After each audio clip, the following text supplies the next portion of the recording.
Yo, what's up mga balso, mag-unbox tayo ng ating nabili sa TikTok shop. Ito yun, bike, preno ng bike mga brad, kasi sira na yung bike na, yung preno ng bike natin. Yan, dalawa yung binili natin. Buksan muna natin. So 7 speed lang to, pangharabas lang kasi itong bike. Check muna natin, magana ba o hindi.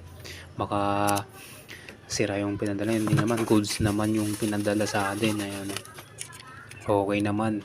So ang gagawin na natin ay ikakabit natin. Yan, okay.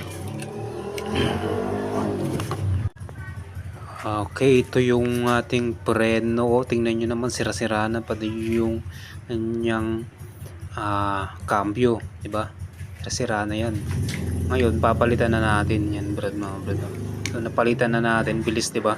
Wala nang bagong-bago na kailangan. Parang nasa 180 lang